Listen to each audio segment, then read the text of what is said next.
Radio station 99.9 FM पर मैं हूं आपका होस्ट एंड दोस्त अजीत, और आप सुन रहे हैं हमारा स्पेशल प्रोग्राम जो कि स्वाइन फ्लू की बीमारी पर आधारित है।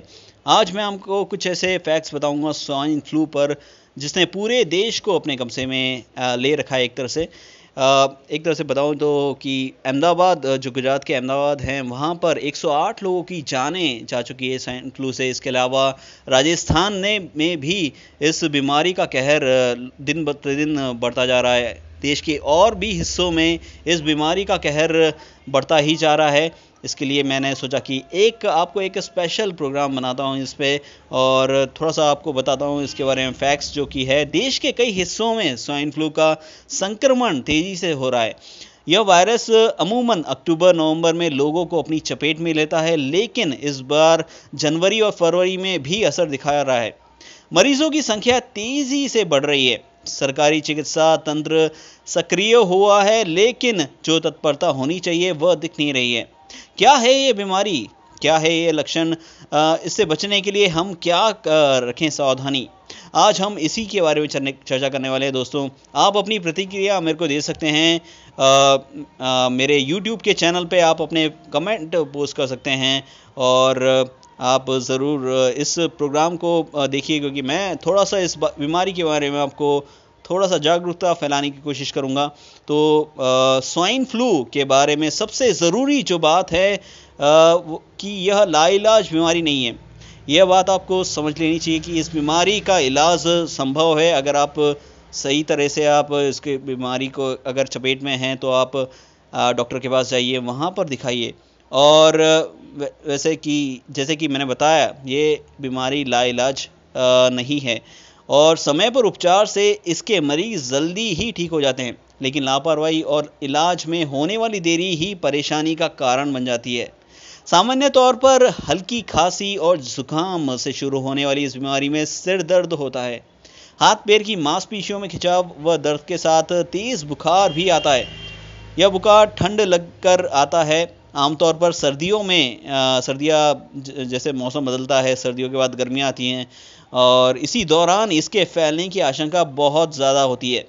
हमें चाहिए कि जब स्वाइन फ्लू फैलने से संबंधित खबरें देखने सुनने को मिल रही हैं तो किसी प्रकार का जोखिम ना उठाएं। जी हाँ, सांस में तकलीफ होने या निमोनिया हो जाने तक की स्थिति तक इंतज़ार ना करें। इस बीमारी के लक्षण, जबकि इस मामला काफ़ी बिगड़ चुका होता है, ऐसे में व्यक्ति खुद को खतरे को झेलता ही है, बल्कि घर में मित्रों के साथ और अन्य जानकारी को भी खतरे में डाल देता है। यदि समय रहते इसका इलाज हो जाए तो अस्पताल में भर्ती होने की आवश्यकता नहीं पड़ेगी। तो सबसे पहले आपको करना है कि अगर आपको कुछ भी ऐसे लक्षण हैं, खांसी आ रही है, जो भी आ रहा है, तो आप पहले डॉक्टर के पास जाइए, उसे दिखाइए।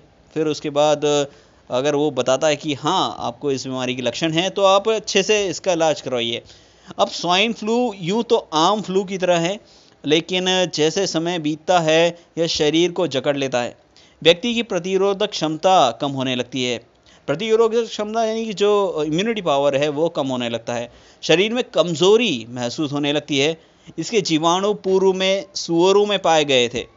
इसी माध्यम में शुरुआत से यह फैला हुआ इस बीमारी का, लेकिन बाद में स्वाइन फ्लू से पीड़ित मानवों के संपर्क में आने के साथ तेज़ी से फैलता है।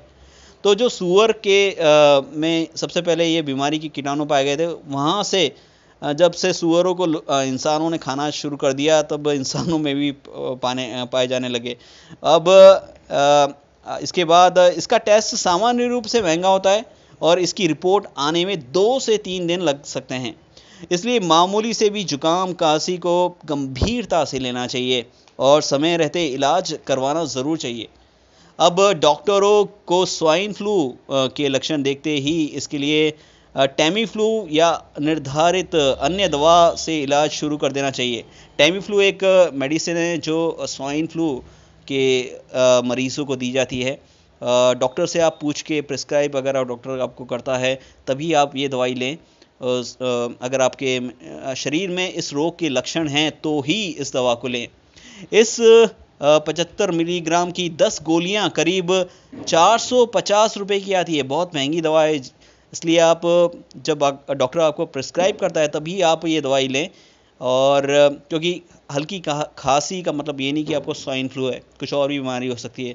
तो इन्हें 5 दिन तक सुबह शाम दिया जाता है, ये डोसेज है 5 दिन तक देना होता है।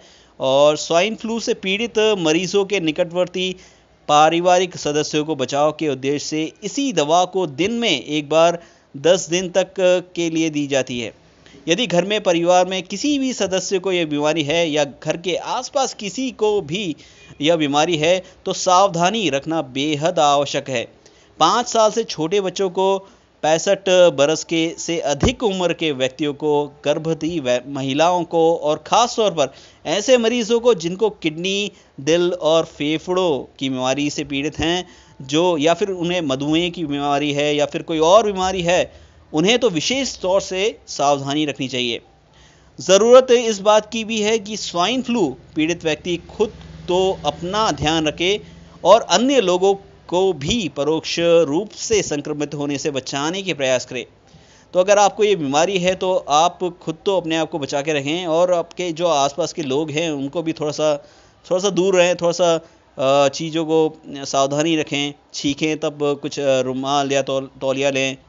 और इसके अलावा यदि छींक आए तो नाक को, कोहनी को पूरा हाथ से ढककर छींक लें। तो अगर आप को छींक आ रही है तो कोहनी से ढक के आप छींकें ताकि किसी और पर वह कीटाणु ना जा सकें। यह ध्यान रखें कि छींक के छींटे अन्य जगहों पर ना जाएं क्योंकि जीवाणु 2 घंटे तक जीवित रहते हैं। यदि संक्रमित व्यक्ति के छींकने के बाद भी अन्य व्यक्ति छींक के छींटों से फैले जीवाणुओं के संपर्क में आ गया तो इसके भी संक्रमित होने की आशंका बढ़ जाती है। घर में एक भी व्यक्ति स्वाइन फ्लू संक्रमित हो तो सभी को मास्क इसका इस्तेमाल करना चाहिए और अल्कोहल युक्त सैनिटाइज़र का उपयोग भी करना चाहिए। बच्चे यदि संक्रमित हों तो उन्हें स्कूल नहीं भेजना चाहिए क्योंकि अगर आप बच्चों को स्कूल भेजेंगे तो उनके संपर्क में आए और बच्चों को भी स्वाइन फ्लू होगा, इससे और लोगों को भी होगा, तो वो सब नहीं करना है। कामकाजी लोगों को भी अवकाश लेकर घर पर ही आराम करना चाहिए। अगर आप ऑफिस जाते हैं, अगर आपको स्वाइन फ्लू की बीमारी के लक्षण हैं तो आप ऑफिस ना जाएं कुछ दिनों के लिए। अब मैं बताऊंगा, चर्चा करूंगा कि क्या है ये बीमारी, स्वाइन फ्लू आखिर है क्या। स्वाइन फ्लू एक संक्रामक बीमारी है। संक्रामक बीमारी यानी कि एक बंदे से दूसरे बंदे तक ऐसे फैलती रहती है, ठीक है। यह किसी मौसमी इन्फ्लुएंजा वायरस की तरह ही फैलता है। इन्फ्लुएंजा वायरस जिस प्रकार नाक, गले और फेफड़े की कोशिकाओं को प्रभावित करता है वैसे ही यह भी संक्रमित करता है।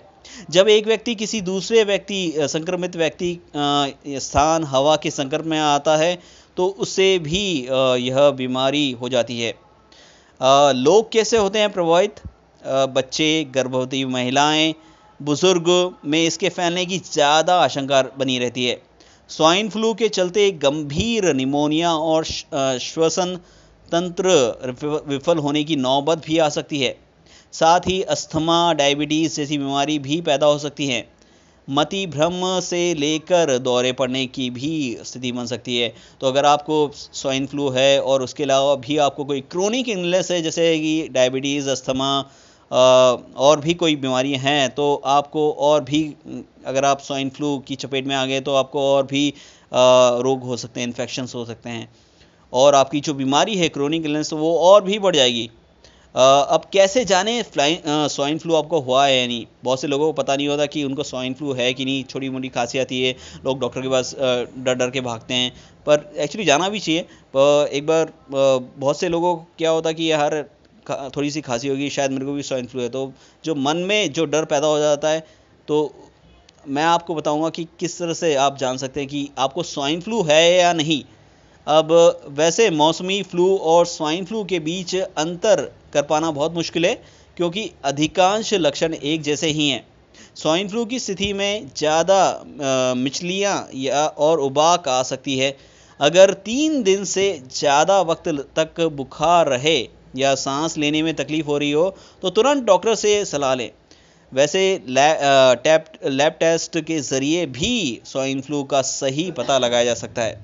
तो अगर आपको 3 दिन से ज़्यादा तक बुखार चल रहा है तो आप घर में बैठे हैं, आपको लग रहा नहीं यार मेरे को तो स्वाइन फ्लू हो ही नहीं सकता है, नहीं, प्लीज़ आप डॉक्टर के पास जाइए, उससे पता कीजिए, क्योंकि आप खुद डॉक्टर अगर बनेंगे तो स्वाइन फ्लू आपको तो होगा ही, आपके घर के लोगों को भी हो जाएगा, ऐसे पूरी कम्युनिटी में फैल जाएगा। अब उपचार क्या है इसका, इस बीमारी का उपचार क्या है, स्वाइन फ्लू का उपचार क्या है? स्वाइन फ्लू पॉजिटिव पाए जाने पर डॉक्टर द्वारा पीड़ित को टैमी फ्लू दी जाती है। टैमी फ्लू क्या होता है? टैमी फ्लू एक टैबलेट होती है, तो वो डॉक्टर प्रिस्क्राइब करते हैं। अब मरीज़ को आराम करने की सलाह दी जाती है। मरीज़ को अपना शरीर गर्म रखें, बहुत ज़रूरी है, क्योंकि अगर आप ठंडे में क्या होता है कि अगर आपका शरीर ठंडा है तो जो कि रोग के कीटाणु हैं वो जल्दी से और संक्रमित होते हैं, तो आपके और शरीर के हिस्सों में फैलने लगते हैं। अब डिहाइड्रेशन से बचने के लिए खूब पानी पिएं। इससे बचने और उपचार के लिए डॉक्टर द्वारा दी गई एंटीबायोटिक्स और एंटीवायरल मेडिसिन लें। एंटीबायोटिक्स और एंटीवायरल दवाएं जो डॉक्टर प्रिस्क्राइब करते हैं वो ज़रूर लें। इसके अलावा जो टैमी फ्लू होती है वो भी दवाई इस रोग के उपचार के लिए दी जाती है। अब कैसे बचा जा सकता है इस बीमारी से? बचने का अभी तक सबसे कारगर तरीका यही है कि हर साल फ्लू वैक्सीन या फ्लू शॉट लें। साफ सफाई बनाए रखें, गंदगी भरे स्थान पर जाने से बचें। कुछ अन्य उपाय अभी और मैं बता रहा हूँ आपको।